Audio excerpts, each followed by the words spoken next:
Itu kenapa saya hanya ingin bilang, saya mau respon juga soal anggapan bahwa masyarakat mendukung MBG.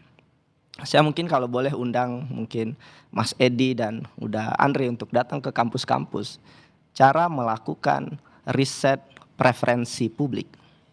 Nggak bisa kita hanya tanyakan, kamu suka nggak dengan MBG? Nggak bisa. Ada metodologinya.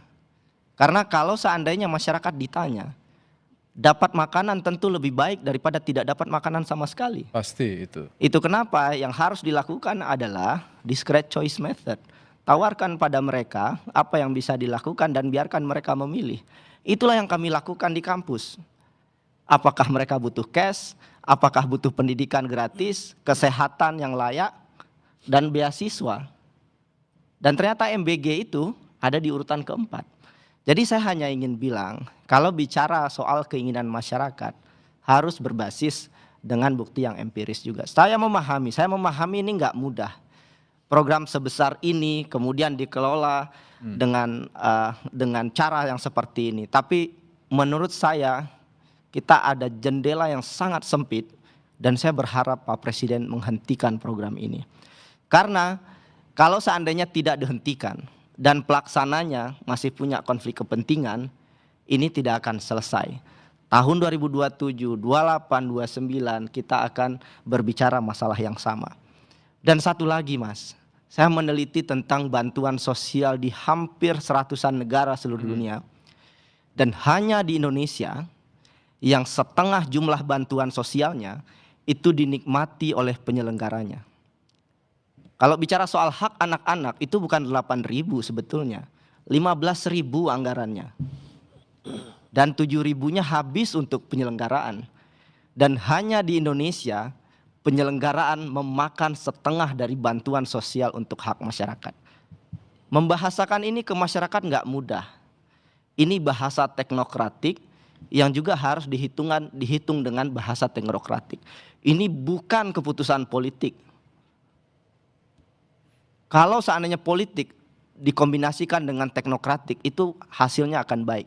Tapi yang terjadi sekarang, politik menjadi nomor satu dan satu-satunya pertimbangan dalam pelaksanaan MBG ini.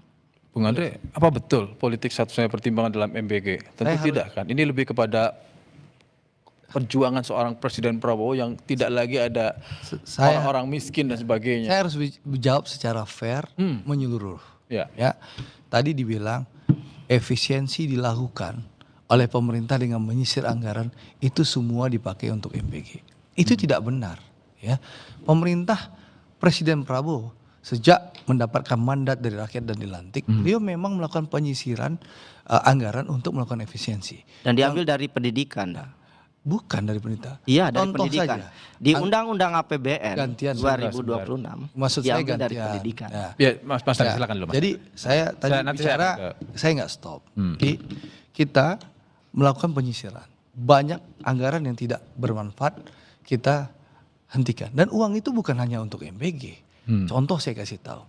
Bagaimana Presiden ya memberikan uang, Menteri Pertanian minta, Pak kita harus bantu petani supaya pupuknya murah dan pupuknya bisa dinikmati oleh petani.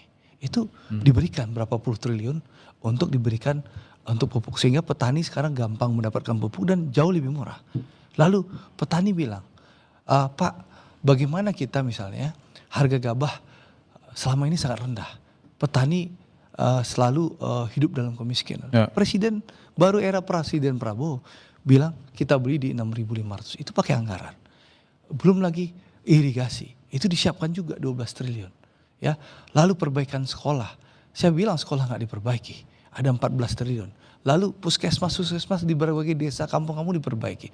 Bahkan rumah sakit ya tipe C di berbagai 3T dibangun oleh pemerintah. Listrik desa ya itu juga dilaksanakan. Jadi jangan membangun narasi seakan-akan pemerintah itu hanya ngurus MBG. Semua, bahkan kampungnya beliau nih satu kampung masih di Sumatera Barat. Ya, siapa bilang efisiensi itu mengurangi anggaran transfer ke daerah? Iya, uang DAK-nya iya kurang. DAK-nya betul kan? DAK itu dirubah dari jadi impres jalan daerah, impres infrastruktur daerah. Sumatera Barat itu menikmati banyak ya untuk Dana rehab rekon saja. Soal pengelolaan Dana rehab rekon pendidikan. saja untuk Sumatera Barat itu 18,9 triliun untuk merehab rekon Sumatera Barat. Belum lagi perbaikan jalan, jembatan, stadion Sumatera Barat yang rusak itu bertahun-tahun kita perbaiki. Sekarang tol juga akan dibangun, rel kereta api. Jadi jangan bilang semua dihemat lalu pembangunan daerah nggak ada. Saya kasih contoh di Kampung Mas Media aja Sumatera Barat. Daerah pemilihan saya. Itu luar biasa.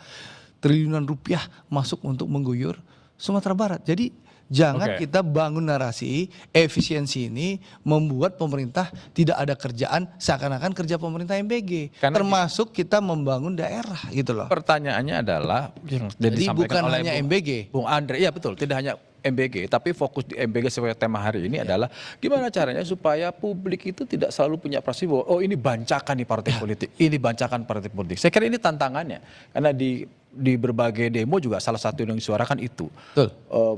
Bung Media dan kawan-kawan. Saya sepakat itu. Nah, Bung Media jangan dan jadi bancakan. Itu juga sama menyuarakan itu supaya anggaran masyarakat nggak curiga karena siapa yang punya yayasan? TNI. Siapa yang punya yayasan? Polisi. Ada 1000-an dapur polisi. TNI 400-an dari target 2000. Siapa yang punya Partai yayasan? Gerindra juga punya. Tentu saja. saja. Semua partai punya Tentu kan? saja. Edi Suparno nggak punya. Oh, oke. Saya bisa pastikan itu. Oke. Jadi Langsung ngecek. sekarang saya juga nggak punya. Saya Bisa akan dicek sambung setelah jeda. yayasan-yayasannya namanya Kita akan siapa. cek lagi siapa saja yang punya dan sebaiknya siapa yang mengelola ini. Satu meja akan kembali setelah yang satu ini.